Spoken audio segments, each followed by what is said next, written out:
नमस्कार विद्यार्थी मित्रमैत्रिणींनो, नुकताच MPSC मेन्स 2025चा GS1 चा पेपर पार पडला.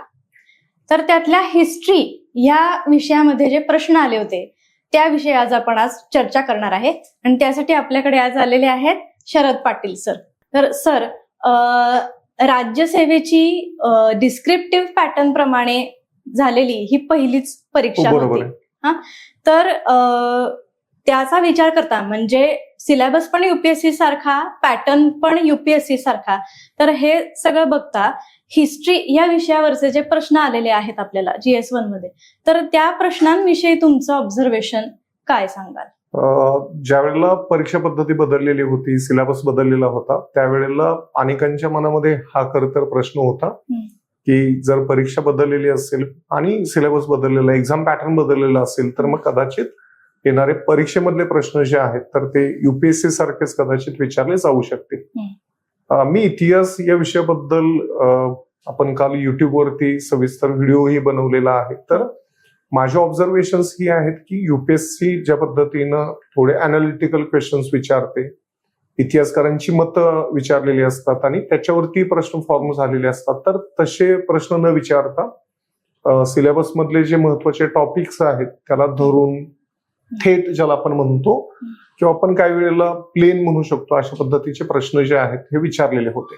आता दुसरा मुद्दा जो आहे तर UPSC मधले जर प्रश्न बघितले, त्यांची संख्या बघितली, तर आपल्याला असंही लक्षात येतं की UPSC मध्ये हिस्ट्रीवरती जे प्रश्न विचारले जातात तर त्यांची साधारणपणे मार्कांच्या दृष्टीनं जर बेरीज केली तर ती 75-80 मार्कांच्या पर्यंत आपल्याला दिसते. पण जर राज्यसेवेचा जो मेन्सचा नुकताच पेपर झालेला आहे तर त्यातले प्रश्न, त्यांची संख्या बघितली तर जवळपास 9 प्रश्न विचारलेले होते, 105 मार्कांच्यासाठी प्रश्न विचारलेले होते. आणि साधारणपणे माझं ऑब्झर्वेशन हे आहे की UPSCचं वेगळे पण प्रश्न विचारत असताना जपण्याचा प्रयत्न करते, तसाच राज्यसेवेनं पण आपलं वेगळेपण जे आहे हे जपायचा झालेल्या एक्झाम मधनं प्रयत्न केलेला आहे असं आपल्याला नक्की म्हणता येईल.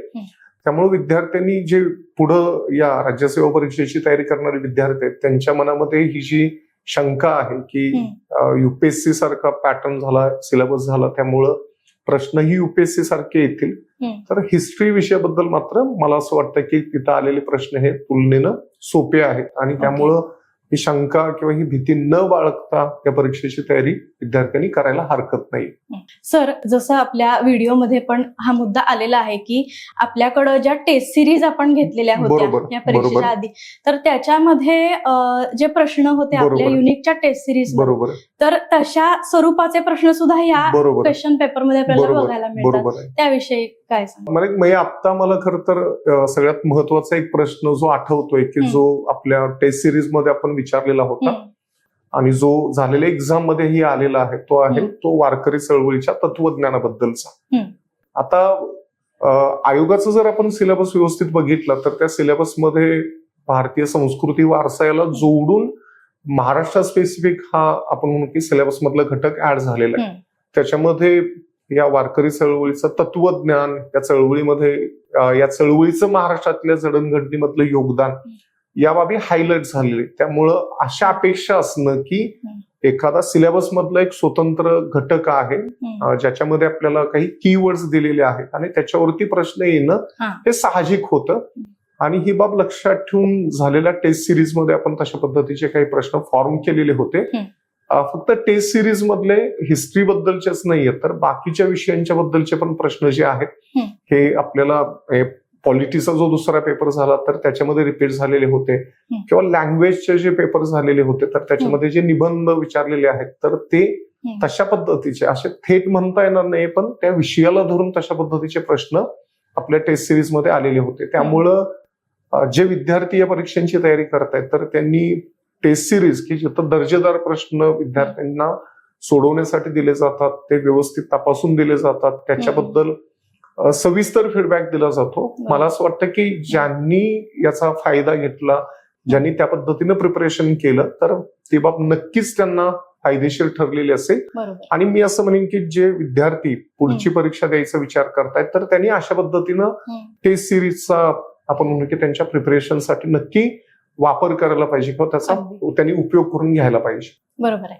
शिवाय सर आता 31 मेला MPSC 2026 ची प्रिलिम आहे. बरोबर. म्हणजेच MPSC ची 2026 ची सायकल आता सुरू होणार. तर जे आता तयारी करतायत विद्यार्थी, तर तयारीचा भाग म्हणून आता त्यांचा अप्रोच कसा असायला पाहिजे? मुख्य परीक्षेच्या दृष्टीने जर आपण विचार केला तर मी असं सांगेन की मोजके रिसोर्सेस तुम्ही निवडले पाहिजेत, दर्जेदार ते असले पाहिजेत, ही एक बाब झाली. त्याचं परत परत तुम्ही रिडिंग करणं गरजेचं आहे. तो विषय तुम्हाला समजणं गरजेचं आहे, कारण जोपर्यंत आपल्याला तो विषय समजणार नाहीये तोपर्यंत आपल्याला लिहिता येणार नाहीये. त्यामुळं चांगली पुस्तकं निवडणं, ती परत परत वाचणं, तो विषय समजून घेणं हा दुसरा टप्पा असेल. त्याच्यानंतर आपण आपल्या नोट्स जर प्रिपेअर केल्या तर त्याचा खूप चांगला फायदा या परीक्षांच्या मध्ये, मुख्य परीक्षांच्या मध्ये होतो. कारण जर आपण झालेली परीक्षा बघितली तर एकाच दिवशी GS चे 2 पेपर्स आहेत आणि जर या दोन्ही पेपर्समध्ये जे विषय आहेत इन्क्लूड झालेले तर पहिल्या पेपरमध्ये 3, ज्यात हिस्ट्री येतो, जिओग्राफी येतो, भारतीय समाज हा आहे. दुसऱ्या पेपरमध्ये पॉलिटी आहे, सोशल जस्टिस येतो, IR येतो. आणि शेवटच्या टप्प्यात परीक्षा ज्या वेळेला जवळ येते त्यावेळेला अशा अनेक विषयांची रिव्हिजन करण्यासाठी जर तुमच्या नोट्स तुम्ही तुमच्या शब्दांच्या मध्ये प्रिपेअर केलेले असतील तर त्याचा खूप चांगला फायदा होतो.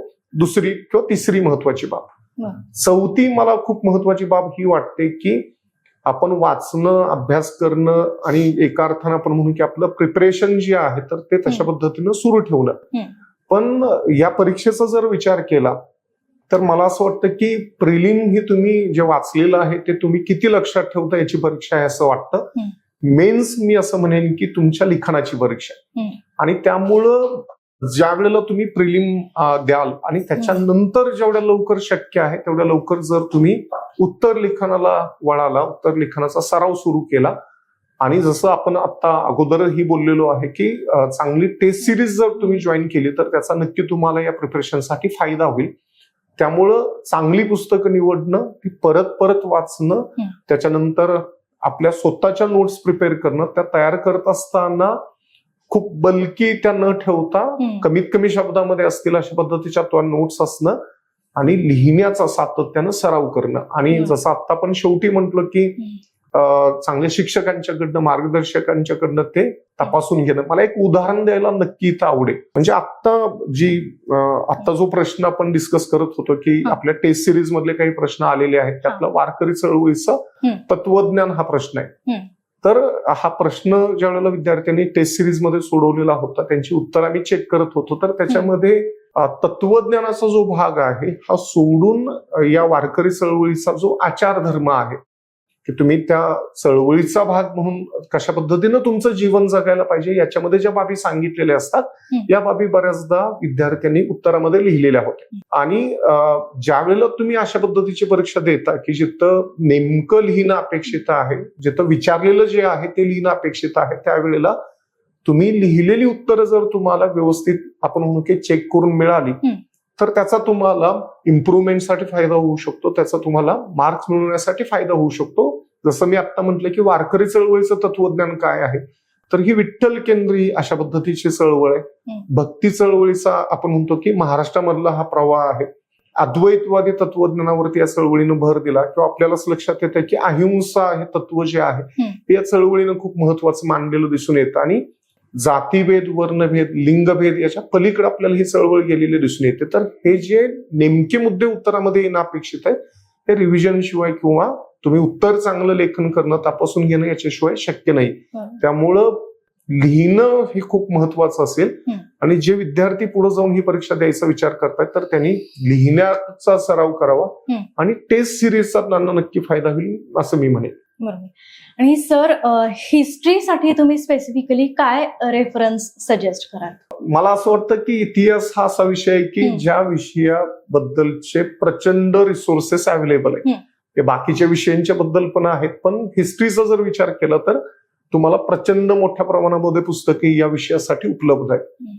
पण समजा आपण सिलेबसला धरून आपण काही रेफरन्सेस डोळ्यासमोर ठेवले तर मी असं म्हणेन की पहिला जो आर्ट आर्किटेक्चर हा जो टॉपिक आहे तर त्याच्यासाठी माझं सजेशन असं राहील की युनिक अकॅडमीमध्ये जे विद्यार्थी इंटिग्रेटेड बॅचला जॉईन करतात तर त्यांना पण एक नोट देतो की जे भारतीय संस्कृती वारसा या घटकाबद्दलचे ती नोट जी आहे ही खूप चांगले.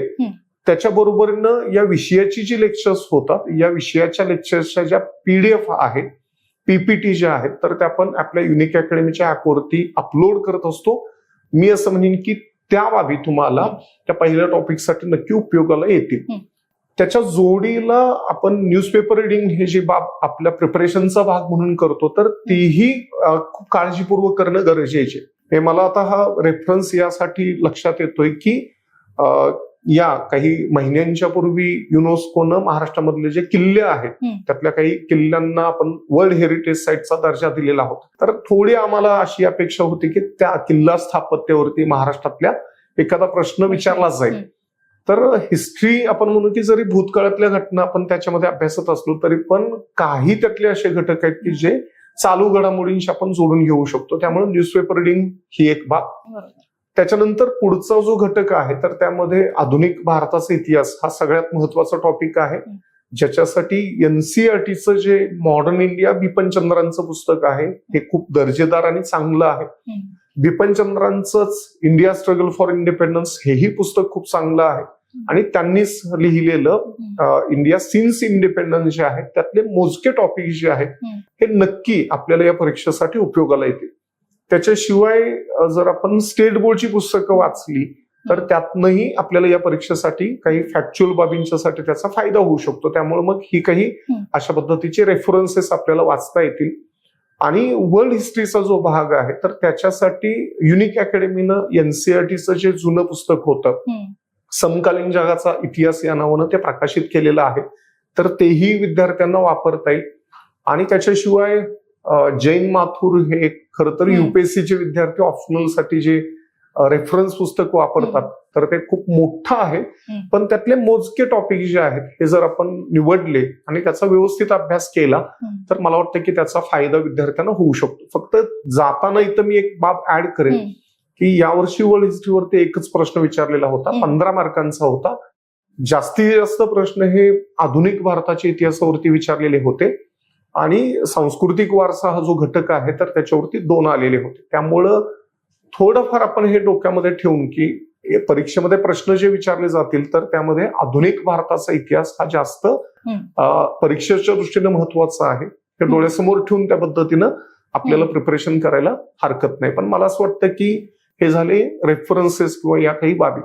पण याच्या पलीकडे मगाशी मी म्हटलं तसं की तुम्हाला प्रिपरेशनसाठी तुम्ही जो अभ्यास करताय अभ्यास किती झालाय कसं झालंय हे चेक करण्यासाठी चांगले मार्गदर्शक गरजेचे, टेस्ट सिरीज चांगली त्याच्यासाठी लावणं गरजेचे आणि त्याच्या जोडीला मी म्हणेन की चांगले रेफरन्सेस जर असतील तर तुम्हाला नक्की चांगलं यश मिळू शकतं. नक्कीच. आणि सर आता जे विद्यार्थी प्रिपरेशन करतायत शिवाय ज्यांनी आता ह्या डिस्क्रिप्टिव्ह पॅटर्नचा एक अनुभव घेतलाय MPSCच्या बरोबर आणि ते जे ह्या प्रोसेसमध्ये आहे बरोबर तर अशा विद्यार्थ्यांसाठी तुम्ही खास एक मेसेज काय द्याल? प्रिलिम जी आहे तर ती तुमच्या रिव्हिजनची परीक्षा आहे. मेन्स जी आहे ही तुमच्या लिखाणाची परीक्षा आहे. त्यामुळं जास्तीत जास्त तुम्ही लिहायला पाहिजे. लिहिण्याचा सराव खूप करा कारण तुम्हाला 20 प्रश्न 3 तासामध्ये सोडवायचे आहेत आणि जे विद्यार्थी परीक्षा देत आहेत तर त्यांना हे लक्षात येतच असेल की आपल्याला 3 तासामध्ये प्रचंड लिहावं लागतं आणि ते लिहिण्याचा सराव असेल तरच मला वाटतं की या परीक्षेमध्ये तुम्ही पुढेपर्यंत जाऊ शकता. असं म्हटलं जातं की वाचाल तर वाचाल पण मी मेन सांगन असं म्हणेन की लिहाल तर वाचाल. नक्कीच. तर आपण आज ज्या पद्धतीनं हिस्ट्री या सेगमेंट विषयी चर्चा केलेली आहे त्याच पद्धतीनं इतरही विषयांसंदर्भात आपण यापुढेही चर्चा करणार आहोत. तेव्हा स्टे ट्यून्ड.